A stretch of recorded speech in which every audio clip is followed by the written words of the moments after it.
அதுவும் ஒரு stereo type break பண்றதுக்காகவா இல்லை? அப்படிலாம் இல்லவே. நான் ஷெட்யூல் போட்டது வந்து 30 days தான் போட்டேன். பட் ஒரு படம்ன்றது டீம் ஒர்க் தானே. எனக்கு தெரியாது நான் சீக்கிரமாக ஒரு 2-3 டேக்கில் ஓகே ஆகிடலாம். ஸோ அப்படி பண்ணும்போது என்னோடய ஆக்டர்ஸ் எல்லாமே சப்போர்ட் இருந்துச்சு.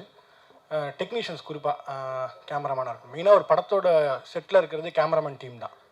டைரக்ஷன் டீம் 4 பேர் தான் இருப்பாங்க. கேமராமேன் டீம் தான் லைட்மேன் எல்லாருமே. ஸோ எனக்கு கேமராமேன் ரொம்ப சப்போர்ட்டாக இருந்ததுனால அது பாசிபிள் ஆச்சு. அது வந்து திட்டமிட்டு பண்ணணும்லாம் கிடையாது. அப்படி எனக்கு தெரிஞ்சு யாராலுமே பண்ண முடியாது. எந்த படமாக இருந்தாலும் ஒரு இந்த டேஸில் முடிக்கணும்னு நினச்சா அது முன்ன பண்ண தான் ஆகுமே தவிர இவ்வளோ டிராஸ்டிக்காக பாதியெல்லாம் முடியாது. எனக்கு அப்படி நடந்தது வந்து என்னோடய டீமோட சப்போர்ட்டு தான். ஆக்டர்ஸ் எல்லாருமே கூட. ஏன்னா நான் கண்டினியூஸாக ஷூட் பண்ணேன்.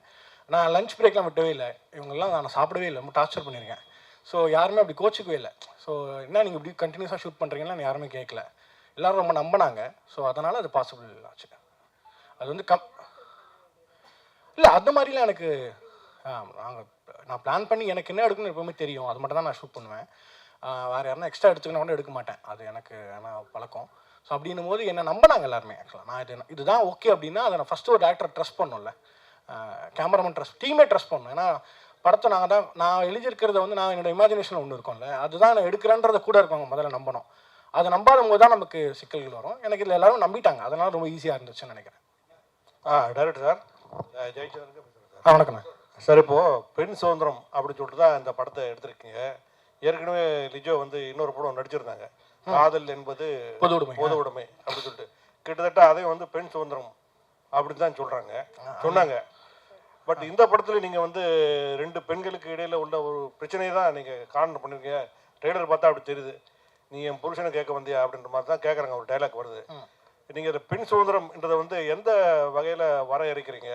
அதுவும் இல்லாமல் இப்போது அமெரிக்காவிலேருந்து நிறைய இந்தியர்களை வந்து வெளியேற்றினாங்க. நிறைய ஆண்கள் தான் வந்தாங்க. அவங்களுக்கு கையில் விலங்கு காலில் விலங்கு போட்டு கொண்டு வந்தாங்க. அது எந்த வகையில் பார்க்குறீங்க?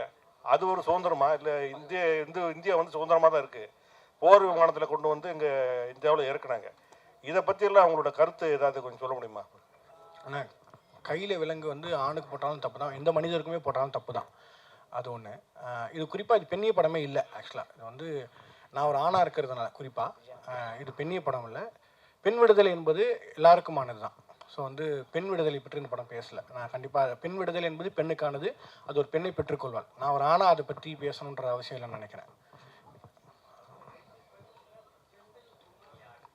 அது நீங்கள் படம் பார்த்துட்டு நீங்கள் சொல்லணும். உங்ககிட்ட கேட்பேன். நீங்கள் இல்லை, நான் வந்து இப்போது இந்த பக்கத்தில் போனீங்கன்னா இங்கேருந்து பாருங்கன்னு சொன்னால் நீங்கள் அதை பார்த்துட்டிங்கன்னா உங்களுக்கு அதே தான் தோணும்.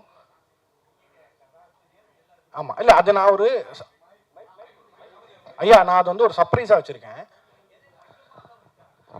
இல்லை மையம்ன்றது அதான் எனக்கு என்ன நான் முதல்ல என்னது இல்லை கற்புன்றலாம் நம்பிக்கையே இல்லை. அது வந்து அதுதான் ஓகேவா. நான் என்ன சொல்கிறேன்னா, ஏன் ஜென்டில் அப்படின்னு நான் சொல்கிறனாலே, நீங்கள் பெண் என்பவள் மென்மையானவள், அழகானவள், அப்புறம் வந்து பியூட்டிஃபுல் உமன் தான் சொல்கிறோம். ஆனால் அவங்களுக்கு நம்ம ஜென்டில் சொல்ல மாட்டோம். ஆண் என்பவன் வீரமானவன், கம்பீரமானவன் சொல்கிறோம். ஆனால் அவங்களுக்கு ஜென்டில்ன்ற வைக்கிறோம்ல. இந்த ஸ்பேஸ் தான் நான் பெர்ஸ்பெக்டிவ் சேஞ்சாக இருக்கும்னு நான் நம்புகிறேன். ஸோ நீங்கள் படம் பார்த்துட்டு நீங்கள் தான் சொல்லணும் இது யார் ஜென்டில் உமன் அப்படின்ற. அதான் அது இல்லை, நீங்கள் லேடிஸ்ன்ற கேள்வி மைக்கில் கேட்டுறேன் சார். இப்போ எல்லா இடத்துலையும் பேசும்போது பெண்களுக்கு தான் முன்னுரிமை அப்படின்னு சொல்கிறாங்க. எல்லா இடத்துலையும் அப்படி தான் இருக்குது. மகளிருக்கு தான் இலவச பஸ் பாஸ்லாம் கொடுத்துருக்காங்க. அப்புறம் லேடிஸ் அண்ட் ஜென்டில்மேன் அப்படின்னு தான் சொல்கிறாங்க. அப்புறம் சார் லியோ சார் பேசும்போது கூட சொன்னார், இது பெண்ணியத்தை பற்றிய படம் தான், பெண்ணியத்தை பற்றி என்னென்னமோ பேசுகிறாங்க. ஆனால் பெண்ணுங்களுக்கு சரியான விடுதலை இன்னும் கிடைக்கல அப்படின்ற மாதிரி சொல்கிறாங்க. நீங்கள் வந்து பெண்ணியல் பற்றி பேசலை அப்படின்னு சொல்கிறீங்க. இப்போ என்ன கன்ஃபியூஷன் சார் இந்த படத்தில்? இல்லை கதாசிரியராக நான் தான் அந்த கதை என்னன்றது சொல்ல முடியும்ல ஆஸ் அ டேரக்டராக. அது ஒரு பெர்ஸ்பெக்டிவாக கூட இருக்கலாம். மேபி ஒருத்தருக்கு பார்வை மாறோன்னா அவர் வேறு அதான். பட் ஆஸ் அ டேரக்டராக நான் இந்த படத்தை வந்து என்னவா பார்க்குறேன்னு ஒன்று இருக்குல்ல, அதுதான் நான் என்னோட பெர்ஸ்பெக்டிவ் சொல்கிறேன்.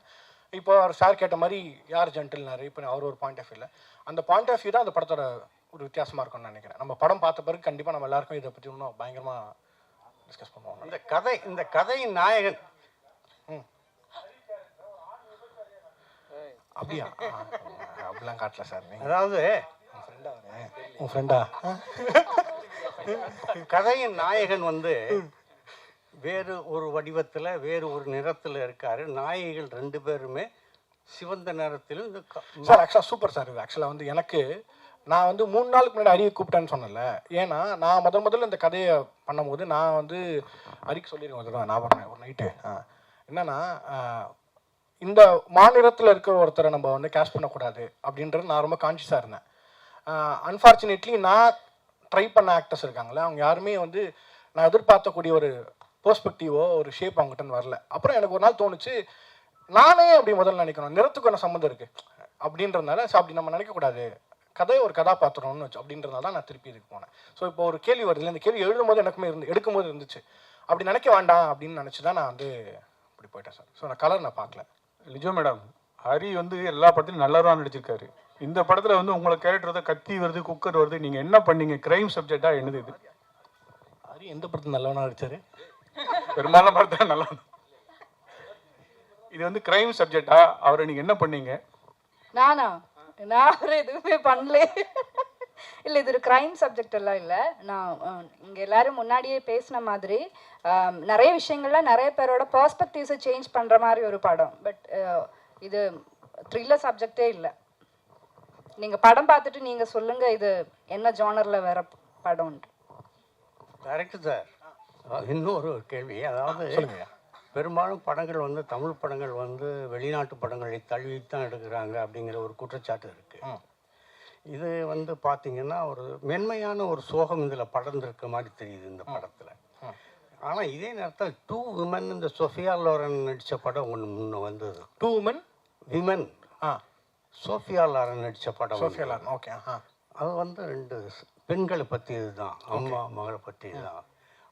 அந்த இதை தழுவி கதையை காப்பியா அப்படின்னு கேட்குறீங்களா? காப்பியான்னு கேட்கல, தழுவல் இன்ஸ்பிரேஷன்றது உருட்டு தானே. இன்ஸ்பிரேஷன் அந்த இதை வச்சுட்டு வரலாம்ல. இது ஒரு பெண்ணு அது ஒரு பெண்ணு. இல்லை ஆக்சுவலாக எனக்கு நீங்கள் சோஃபியாருன்னு நானும் லைட்டாக அப்படியே அப்படி ஒன்று யாருன்ற மூஞ்சி ஞாபகமே வரல எனக்கு அந்த அளவுக்கு தான். ஸோ அப்படி எதுவுமே இல்லை கண்டிப்பாக. இது சார் ஆக்சுவலாக அது ரொம்ப ரொம்ப ஈஸியான காமனான கதை தான் சார். ரொம்ப ரொம்ப பயங்கரமான யோசிக்கல, ரொம்ப பழைய கதை தான். மேபி அது வந்து ப்ரெசென்ட் பண்ண பிளேட்டு தான் டிஃப்ரெண்ட்டாக இருக்கும். நமக்கு ரொம்ப பரிச்சயமானது தான் அந்த படமே. நான் வந்து நம்புறேன்னா சார், பணக்காரன் ஏழை எல்லாரும் வந்து யாராக இருந்தாலும் 90 விழுக்காடு அதிகமான நேரம் வந்து நம்ம வீட்டில் தான் சார் செலவிடுறோம். எல்லாருக்கும் வீடுன்னு ஒன்று இருக்குது, குடும்பம்னு ஒன்று இருக்குது.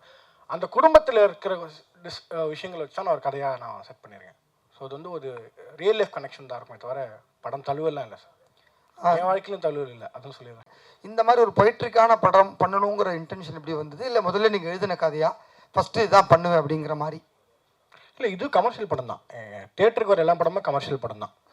புரியுது. சில அந்த ஸ்பேஸை சொல்கிறேன். நிறைய பேர் கேட்பாங்களா ஆர்ட் சினிமாவே ஆர்ட் தான், அது ஆர்ட் சினிமா நார்மல் சினிமான்னு எனக்கு நம்பிக்கை இல்லை. இந்த படம் இப்படி தான் பண்ணணும்னு நான் திட்டமிட்டு தான் எடுத்தேன். எனக்கு இது கமர்ஷியல் எல்லாருக்குமே இது கமர்ஷியல் படம் தான். இது காமெடி இருக்குது, எல்லாமே நான் சொன்ன மாதிரி ஃபைட் இருக்காது, அந்த மாதிரிலாம் இருக்குது, அந்த மாதிரியான ஸ்பேஸ் இருக்காது. பட் நம்ம யதார்த்தமாக நம்ம பார்க்கக்கூடிய ஸ்பேஸ் கமர்ஷியல் படம் தான். அது நான் சொன்ன மாதிரி தியேட்டருக்கு வர எல்லா படம் கமர்ஷியல் படம் என்னோட புரிதல் இருக்குல்ல, அதை நான் புரிஞ்சுக்கிட்டு தான். நீங்கள் வந்து தியேட்டருக்கு வரும்போது ஒரு இன்வெஸ்ட்மெண்ட் இருக்குது உங்ககிட்ட இருந்து. சினிமாக்களை மட்டும்தான் அந்த சினிமாவோட பியூட்டியாக தான் நான் நம்புகிறேன். ஏன்னா ஆர்ட் ஃபார்ம் எடுத்துக்கிட்டிங்கன்னா மியூசிக்கு, பெயிண்டிங், லிட்ரேச்சர் இது எல்லாமே வந்து படிக்கிறவங்களுக்கு முதலீடு தேவையில்லை. நீங்கள் மியூசிக்கை வந்து நார்மலாக ஃப்ரீயாக கேட்கலாம், ஆர்ட்டை வேடிக்கை பார்க்கலாம், லிட்ரேச்சரை நீங்கள் லைப்ரரியில் போய் ஃப்ரீயாக படிக்கலாம். பட் சினிமாவுக்கு மட்டும் உங்களோட இன்வெஸ்ட்மெண்ட்டுன்னு ஒன்று இருக்குது. அப்போ அந்த இன்வெஸ்ட்மெண்ட்டுக்கு ஒரு படம் இருக்குது, அது தியேட்டருக்கு கொண்டு வரணும்னா அதுக்கு வேல்யூபிளாக இருந்தால் தான் நாங்களே இது பண்ணுவோம். ஸோ அதனால தான் அது கண்டிப்பாக அது கமர்ஷியல் படம். Congrats sir. Thank you so much sir. Co director sir. Sir co டைரக்டரா? யார் அது ப்ளூ ஷர்ட்? அவர் கோ டைரக்டர்லாம் இல்லையே. யார் co director? Co producer. Co ப்ரொடியூசரா? பிஆர்ஓ சொன்னதுனால கேட்குறேன். அது கொடுங்க சார். கோ ப்ரொடியூசர் சொல்லுங்க. என்னன்னா நீங்கள் ஸ்டேஜில் பேசும்போது சொன்னீங்க ஆணாதிக்கத்தை பேசுகிறவங்களெல்லாம் செருப்பால் அடிக்கணும்னு சொன்னீங்க. செருப்பில் அடிக்கணும்னு சொல்லி இல்லை நீங்கள் சொன்னீங்க ஸ்டேஜில், அது எல்லாருமே வீடியோ கூட இருக்கும் சொன்னீங்க. ஏன் அவ்வளோ கோவம் உங்களுக்கு ஆணாதிக்கத்து மேலே? இல்லை, இந்த படத்தோட சாரி செருப்பால் அடிக்கிற மாதிரி இருக்கணும்னு சொன்னீங்க. செருப்பால் அடித்தா மாதிரி வசனம் எழுதியிருக்காரு யுகபாதியன். அப்படி ஏன் அப்படின்னா ஒரு ஒரு இந்த சமுதாய கட்டமைப்பில் ஆண் பெண் அந்த 2 பேர் சேர்ந்து ஒரு ஒரு நேர்கோட்டில் போகும்போது தான் அந்த சமுதாயம் சரியான பாதையிலையும் இயங்க முடியும். அது இப்போ இல்லை, எப்போதுமே அப்படி தான். ஆனால் நமக்கு அதை வந்து ஈஸியாக நம்ம இக்னோர் பண்ணிட்டு போயிடுறோன்றது தான் என்னோட ஒரு ஒரு கவலையாக இருக்குது. ஈஸியாக இக்னோர் பண்ணுறோம் அப்படின்னா இப்போது என்ன சொல்கிறது, அண்ணன் ஞானவேல் ராஜா சொன்ன மாதிரி நான் அந்த பொண்ணு ஈக்குவலாக தான் ட்ரீட் பண்ணுறேன். எங்கள் வீட்டில் என் பொண்ணுக்கு சுதந்திரம் கொடுத்துருக்கேன், என் ஒய்ஃப் ஃப்ரீயாக போயிட்டு வரலாம். இது என்ன கொடுக்கறதுக்கு நீ யார்? இதுவே வந்து ஒரு ஆணாதிக்க சாதி மனப்பான்மை தான் சொல்ல வரேன் நான். சாதி பேசுகிறோம், மதம் பேசுகிறோம், எல்லாமே பேசுகிறோம்.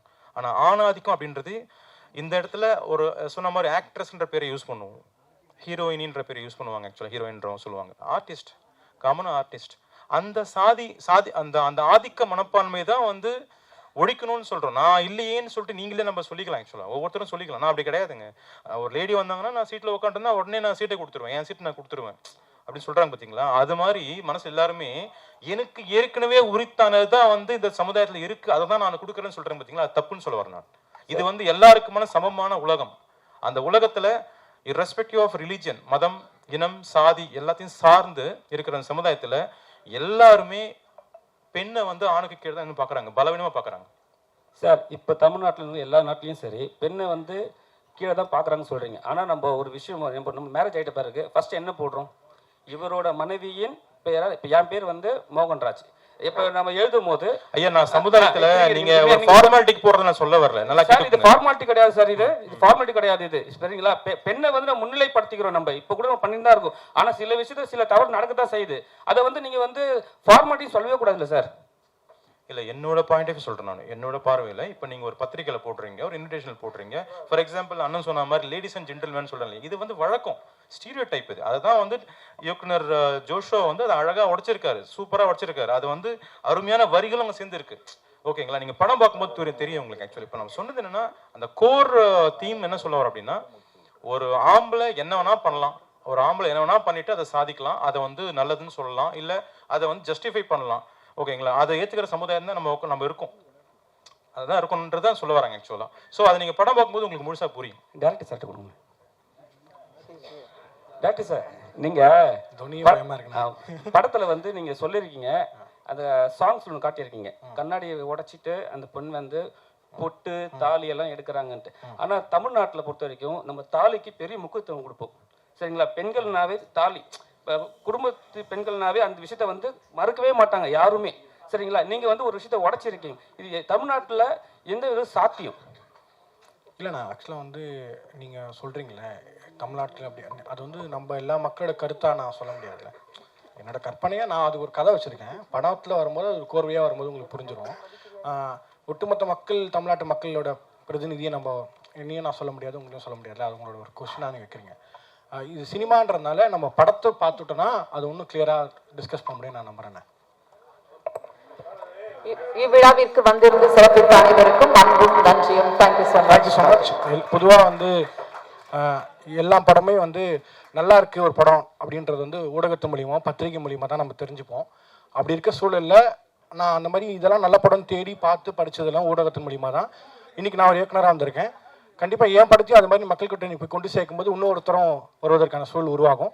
அதை பத்திரிகை நண்பர்கள், ஊடக நண்பர்கள் செய்யணும்னு ரொம்ப தாழ்மையுடன் கேட்டுக்கொள்கிறேன். நன்றி.